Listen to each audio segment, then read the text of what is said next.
Hello everyone and welcome back to another video session with Mr. Attinger. Today we are learning to use appositives. We're learning how to use them in our writing, and we're going to learn how to identify them in others' writings. So first of all, what is an appositive? Well, an appositive is a word or group of words that explain or define a noun. There's three ways we can use appositives when we're writing, and there's three ways we can identify appositives in others' writings. So the first one is we're going to use appositives to combine short, choppy sentences. The second one is we're using appositives to clarify or explain information. And the third is using appositives to add interest into various sentences. Now, they're all equally as important. There's not one of these types of ways that are better than others. So let's go ahead and dive in. The first one, use appositives to combine these short, choppy sentences that we're writing. So here are our two short, choppy sentences. My pet bear is a grizzly. He loves to come to school with me. Now, there's nothing wrong with the way we wrote this. However, if we want our writing to flow a little better, sometimes instead of having a lot of simple sentences in a row, like bang, bang, bang, bang, bang, we want to go ahead and mix it up. We want to sometimes make it a compound sentence. Sometimes you want to try to figure out how you can make it a complex or a compound complex. And other times, maybe just adding these two short, choppy sentences together by using an appositive will work. So let's go ahead and look at what it looks like with an appositive. My pet bear, a grizzly, loves to come to school with me. So then we're taking those two short, choppy sentences, and we're keeping all that information, but just switching it around and adding in a positive so we can make it one sentence.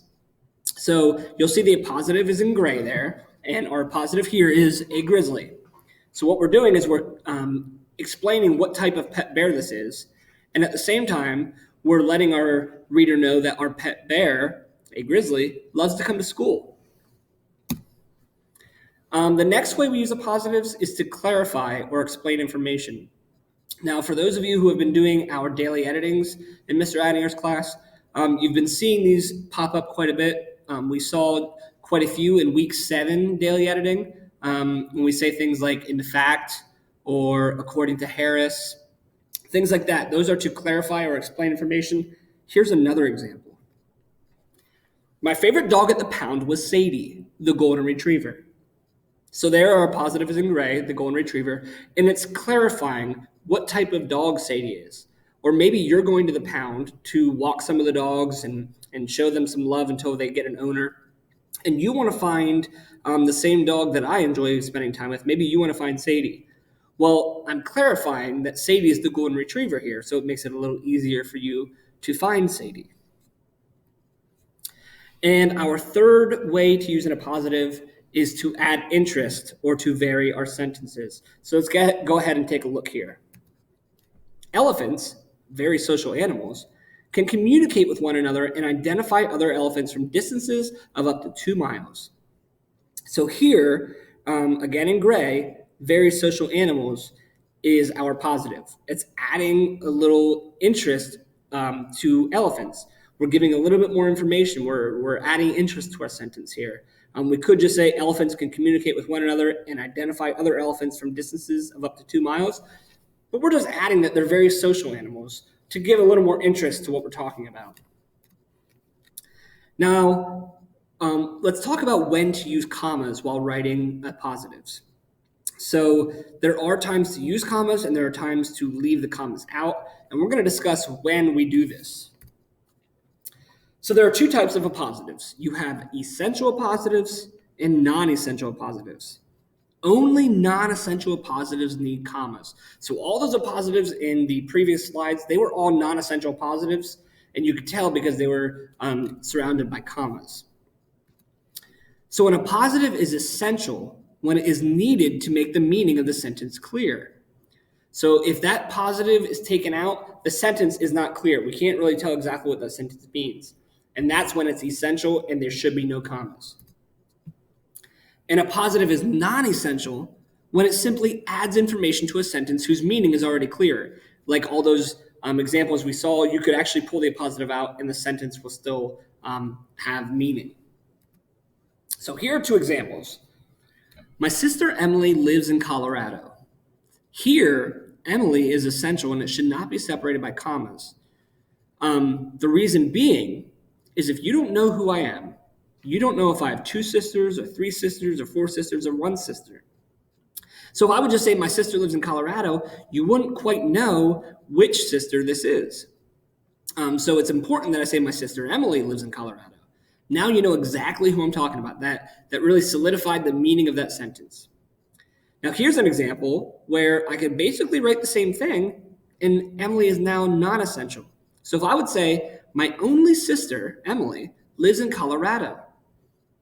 Here, you know I'm not talking about another sister because she is my only sister. So therefore, her name isn't relevant to the information that you need to know.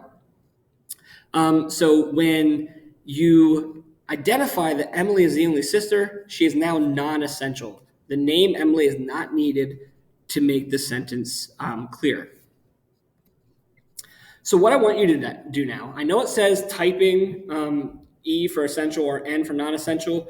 We're going to use this on Edpuzzle. So really you just need to click on whether it's essential or non-essential.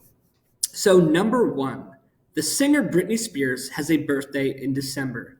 Is that essential or non-essential? Okay, perfect. That is essential, and that's why we don't have commas. If I said the singer has a birthday in December, you have no clue who I'm talking about. Am I talking about Taylor Swift? Am I talking about Cardi B? Am I talking about Britney Spears? You don't know. That's why it's important that I let you know which singer I'm speaking of. So here, Britney Spears is the essential appositive.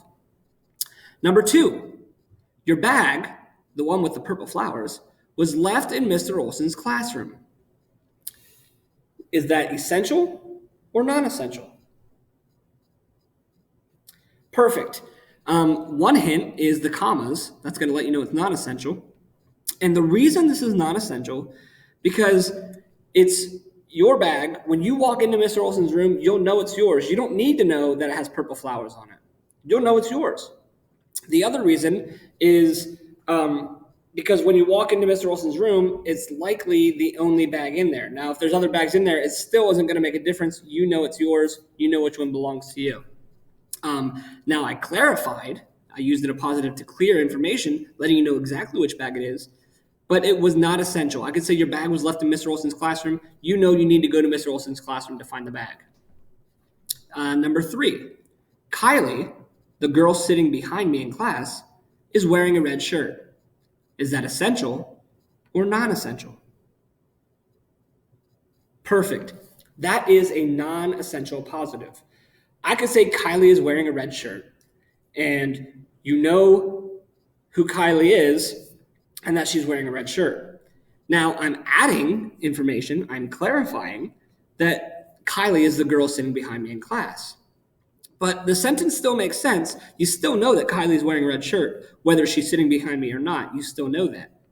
I'm just clarifying with a non-essential positive, letting you know exactly where you can find Kylie. And number 4, the book Black Beauty is about a horse. Is that essential or non-essential? Perfect. That is essential. I could say the book is about a horse. You don't know which book I'm talking about. There are many books about horses. When I say the book Black Beauty is about a horse, you know exactly which book I'm talking about, and that's why it's essential. The sentence doesn't make sense. You don't know the book I'm talking about unless I label it Black Beauty. So here I want you to type your answer. Actually, in fact, we're going to go ahead and let you do this with Edpuzzle again. Click on the correct answer. So where's the appositive? My mom, a nurse at the hospital, has to work late sometimes. Perfect. The appositive here is a nurse at the hospital. It's adding more information about mom. It's identifying who mom is and what she does. And again, it's not necessarily needed there. I could say my mom has to work late sometimes. You don't need to know that she's a nurse to know that she works late. It helps explain. It helps you understand why she's working late sometimes, but the sentence still makes sense, so that's also a non-essential positive. Number 2, my teacher, Mr. Addinger, is pretty cool. Where is the appositive in this sentence? Perfect. Mr. Addinger is the appositive here. I could say my teacher is pretty cool, and you don't know which teacher I'm talking about. When I say my teacher, Mr. Addinger, is pretty cool, I'm using that appositive, and that is essential, and it's necessary for the sentence to make complete sense. Number 3, the ladybug, an insect, just landed on the rose bush. Where is the appositive in that sentence? Exactly. The appositive here is an insect. I could say the ladybug just landed on the rose bush. That makes complete sense. So that appositive is also non-essential. An insect is the appositive here. Now, let's go with number 4. The play was brilliant, and I enjoyed Mary, the best actress in our school. Where's the appositive at here? Okay, that one was a little tricky because we have a compound sentence. And that first comma is there because we had our fanboys taking these two independent clauses and combining them together. So the actual positive is the best actress in our school. Hopefully you got it. Now, on top of it, it's a non-essential positive. It's just at the end of the sentence. So it's not separated by commas, it's separated by a comma and a period. So you could say the play was brilliant and I enjoyed Mary. I'm adding that little bit of information that she's the best actress in our school. So that's why it's non-essential positive. So I hope you are understanding appositives a little better here. Go ahead and leave me a private comment in our Google Classroom if you're struggling with anything. We're going to continue to talk about appositives throughout the year because they pop up constantly in our daily editing. So take care, stay safe, and I'll see you next time.